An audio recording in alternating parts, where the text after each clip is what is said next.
Program ini dilakukan di 23 Balai Pelestarian Kebudayaan dan Museum di seluruh Indonesia. Dengan objek pendataan, cagar budaya, objek pemajuan kebudayaan, serta koleksi museum.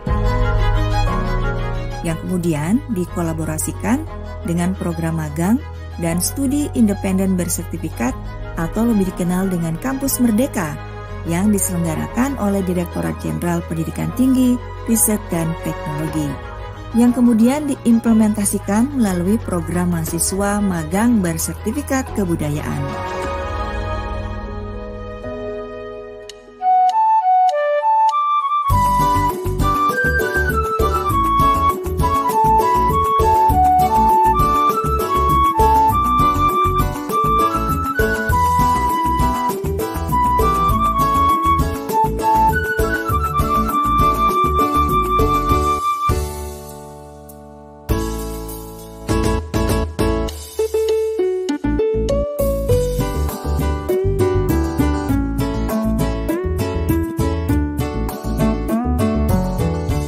Dia adalah Haris, berasal dari Sekolah Vokasi Universitas Gadjah Mada.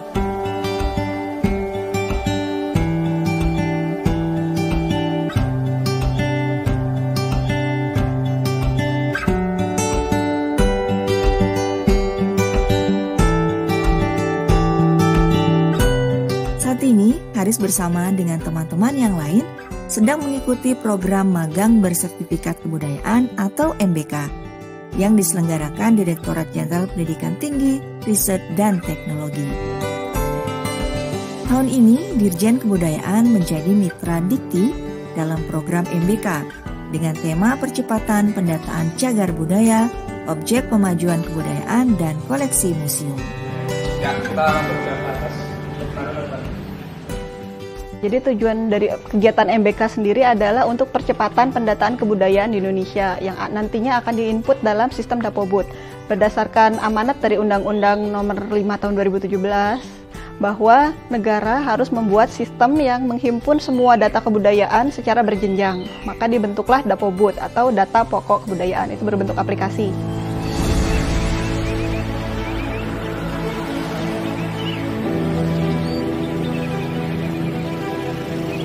Pendataan kali ini dilakukan di Desa Pojok, Kabupaten Sukoharjo, Jawa Tengah. Desa ini terkenal sebagai pembuat tenun sarung goyor.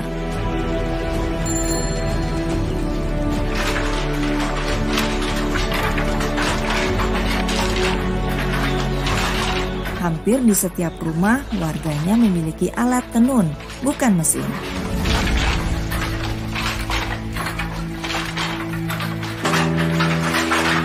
Menenun di desa ini merupakan usaha sampingan masyarakat. Kira-kira bikin ini tuh gampang apa susah ya Pak? Ya dibilang gampang juga susah, dibilang susah juga gampang. Ya kalau saya mau coba boleh nggak? Selain mendata, tidak jarang para mahasiswa juga berperan aktif ikut serta dalam kegiatan budaya yang sedang didata. Naik, nah, itu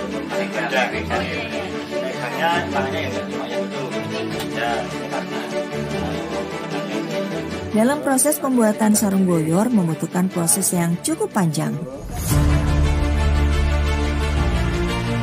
Bahan utama pembuatannya adalah benang rayon. Makanya sarung yang dihasilkan lebih adem, halus, dan tidak kaku. Tidak heran dinamakan sarung goyor yang artinya lembek atau lembut.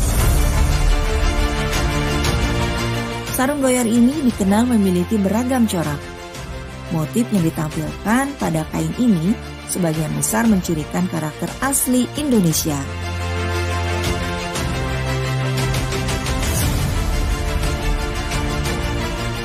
Dari sejarahnya, sarung goyor pertama berkembang sejak abad ke-14 di daerah Pemalang. Seiring berjalannya waktu, sarung goyor berkembang ke daerah lain, hingga di daerah Sukoharjo ini. Teknik pembuatannya terbilang masih sangat tradisional, menggunakan alat tenun bukan mesin.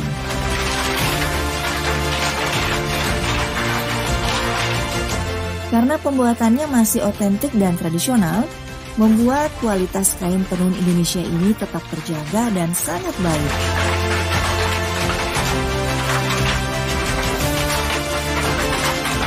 Kain tenun Goyor termasuk ke dalam produk kerajinan tradisional Indonesia yang tersohor karena memiliki nilai seni yang sangat tinggi.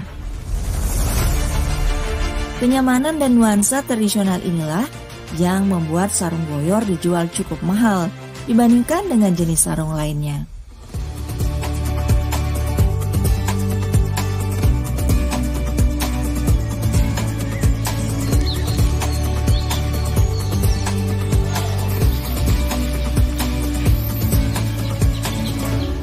Yang ini adalah pendataan kerajinan tampi atau tampah di Desa Ngrejo. Bapak nggih produksi sedaya dari tumpu, tompo, pipi niku wis produksi sedaya. Produksi sedaya ya.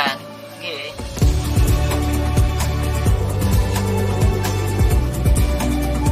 Tampah atau tampi ini merupakan perabot rumah tangga yang dibuat dari anyaman bambu.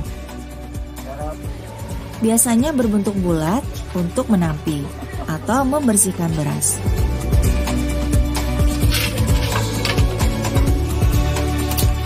Bukan cuma itu, tampah juga bisa dijadikan sebagai wadah jajanan tradisional.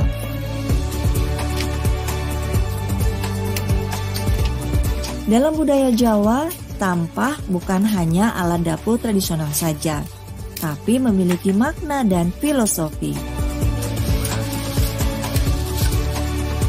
Tampah berasal dari kata tampa yang artinya menerima.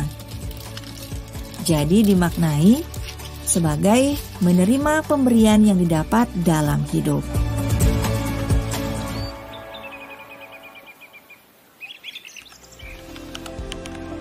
Percepatan pendataan dilakukan dengan cara pengumpulan data primer dan sekunder. Informasi yang sudah didapat akan dimasukkan pada data pokok kebudayaan atau Dapobud. Pendataan ini diharapkan dapat meningkatkan kuantitas dan kualitas data objek pemajuan kebudayaan. Dan tentunya menambah pengalaman kami dalam pendataan secara langsung di lapangan.